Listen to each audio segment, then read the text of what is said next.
বন্ধু বান্ধৱীসকল মই আপোনালোকৰ বাবে অতি গুৰুত্বপূৰ্ণ ভিডিঅ' এটা লৈছোঁ।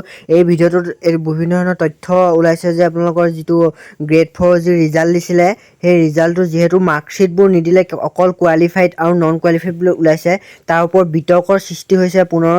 আকৌ এই বিতৰ্কৰ ওপৰত এখন নতুন সংবাদমেল হ'ব বুলি আপোনালোকৰ নিউজ চেনেলবোৰে এই তথ্যসমূহ দাঙি ধৰি আছে।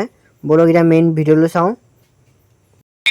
সেই বিষয়টো কিন্তু যিখন মাৰ্কশ্বিট অনলাইন যোগে যিখন মাৰ্কশ্বিট আজিৰ দিনটোত তেওঁলোকে লাভ কৰিছে, ৰিজাল্ট শ্বীট আচলতে যিখন লাভ কৰিছে, তাত তেওঁলোকক অকল কোৱালিফাইড বুলিহে উল্লেখ কৰোৱা হৈছে। কোনটো বিভাগত কিমান নম্বৰ পাই তেওঁলোক কোৱালিফাইড হৈছে সেয়া কিন্তু এই মুহূৰ্তলৈকে স্পষ্ট ৰূপত উল্লেখ কৰা হোৱা নাই। গতিকে সুধিবলগীয়া বহু এনে প্ৰশ্ন আছে, সেয়া লাগিলে সেৱা কৰ্তৃপক্ষই হওক বা যি ৰিক্ৰুটমেণ্ট বোৰ্ড যাৰ জৰিয়তে এই ৰিজাল্টসমূহ দিয়া হৈছে, প্ৰশ্ন আছে বিভিন্নগৰাকী লোকৰ। সেই প্ৰশ্নসমূহৰ উত্তৰ আমিও সংবাদ মাধ্যমে বিচাৰিবলৈ তেওঁলোকৰ সৈতে যোগাযোগ কৰি আছো, কিন্তু এই মুহূৰ্তলৈকে সংবাদ মাধ্যমৰ আগত কোনে মন্তব্য প্ৰকাশ কৰিব সেয়া এতিয়াও নিশ্চিত হোৱা নাই।